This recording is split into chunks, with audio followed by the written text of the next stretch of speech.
nesses tempos em que nós vivemos essa recomendação do chamado distanciamento social, a palavra de Deus de hoje nos apresenta quase como que uma consolação diante dessa realidade.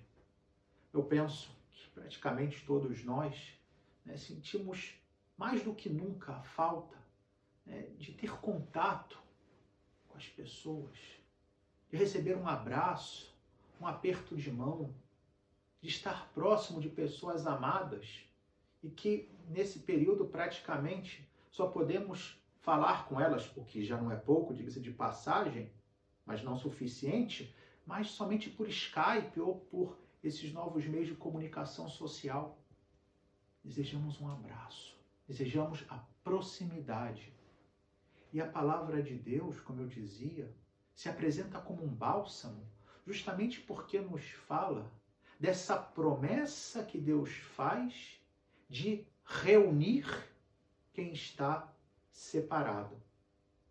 Na primeira leitura do profeta Ezequiel, nós vemos como o homem de Deus, o profeta, falava desse desejo que Deus tinha de reunir o povo que estava disperso. Ele falava justamente para aquela realidade em que se encontrava o povo hebreu dividido em dois reinos, o reino do norte e o reino do sul. Isso tinha acontecido depois da morte de Salomão, lá para o ano 950 antes de Cristo. Tinham se dividido, tinham se separado um dos outros.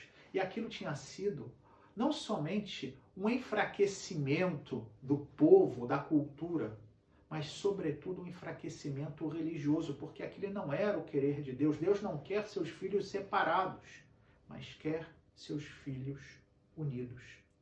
E o profeta Ezequiel vai prometer que Deus vai realizar essa reunificação, mas não uma reunificação qualquer.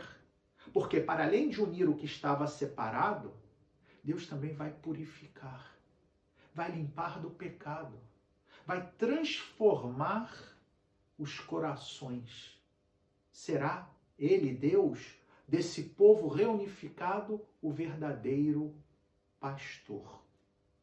A bem da verdade é que essa profecia vai se realizar plenamente em Jesus Cristo, quando, através do seu sacrifício na cruz, ele vai reunir todos os povos, já não somente o povo hebreu, mas todos os povos da terra, todos os filhos de Deus numa única família. De fato, o Evangelho de São João de hoje fala exatamente disso. Quando nós vemos os sumos sacerdotes e os fariseus que se reuniam para decidir o que fazer com Jesus, porque viam que ele estava realizando muitos sinais, ou seja, muitos milagres, e temiam as consequências desses atos caso todo o povo seguisse Jesus, e decidem matá-lo. Então, quando o sumo sacerdote Caifás afirma que é melhor um só morrer por todo o povo. E diz o texto do Evangelho justamente que ele afirmou isso não por si mesmo, mas porque era o sumo sacerdote, ou seja, Deus que fala através do seu ministro, mesmo quando as intenções do ministro não são santas, todo o contrário, mas ainda assim, Deus utiliza o seu ministro e faz essa profecia. E diz o texto que disse, não somente pela nação, mas para reunir os filhos de Deus dispersos. É isso que Deus quer, todos nós unidos.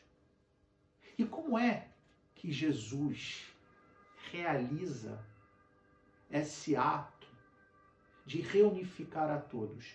Na cruz. E o que significa a cruz? significa a entrega. Significa doar-se de forma total pelos demais. E aqui está o ponto de reflexão que a palavra de Deus hoje nos faz, para cada um de nós fazer um exame de consciência. Será que eu sou alguém que busca a unidade, que busca estar com os demais, mas de forma não somente, digamos, de intenção, de bons propósitos, mas de forma concreta? E para tal, procuro fazer aquilo que Jesus fez, ou seja, me oferecer, servir, colocar o próximo como prioridade na minha vida? Ou ao contrário, eu digo ter uma boa intenção, mas no fundo não busco outra coisa senão os meus próprios interesses, como os sumos sacerdotes e os fariseus, que diziam querer salvar o povo. E para isso tinham decidido matar Jesus. Mas no fundo não queriam salvar o povo. Queriam salvaguardar, garantir os seus próprios direitos. Tinham medo de que Jesus fizesse com que eles não fossem mais os que estavam por cima, que perdessem os seus privilégios. Não pensemos que isso é algo exclusivo daqueles sumos sacerdotes ou dos poderosos do nosso mundo hoje em dia. Também nós somos tentados. Quando olhamos ao próximo, quando vemos alguém em necessidade, às vezes ajudar essa pessoa significa sair da minha zona de comodidade. Significa ter que renunciar, sacrificar algumas coisas. E será que eu estou disposto a fazer isso? Mas no fundo, queridos irmãos, queridas irmãs, não há outro caminho.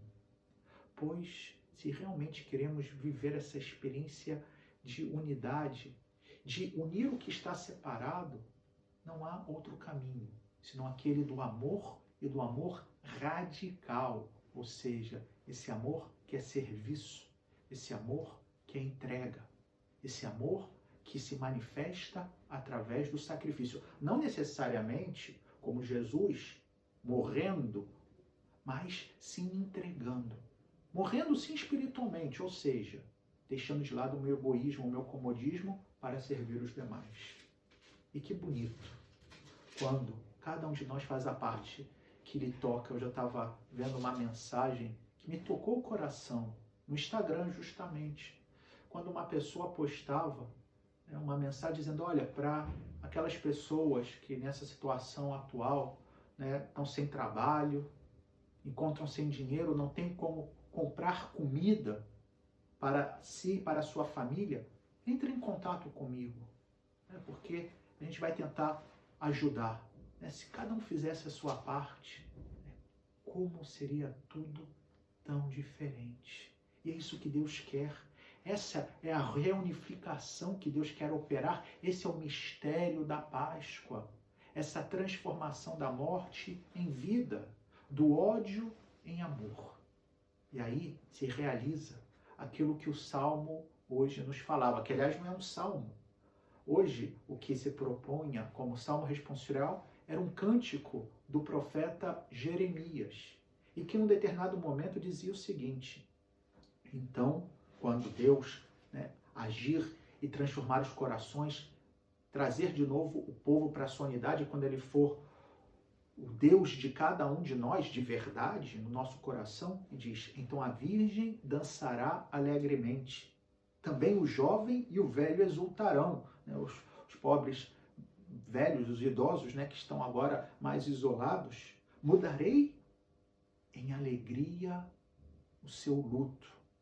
Serei consolo e conforto após a guerra. Pois, se estamos vivendo um período de guerra, que importante saber que Deus quer nos consolar, que quer transformar o luto em alegria, mas que nós possamos fazer a nossa parte. E tenhamos a certeza, e assim concluo a homilia de hoje, que aquela frase no final do evangelho que escutamos, quando alguns judeus iam para o templo e perguntavam entre si, o que vos parece? Será que Jesus não vem para a festa? Temos a certeza, sim, Jesus vem para a festa da Páscoa. Vai visitar a cada um de nós. Vai operar, se nós formos humildes e abrirmos o nosso coração, uma verdadeira transformação. Fará com que a morte que o pecado gera na nossa existência se converta em vida. Que o nosso egoísmo se converta em amor. Que as nossas frustrações se convertam em vitória. Louvado seja nosso Senhor Jesus Cristo, para sempre seja louvado.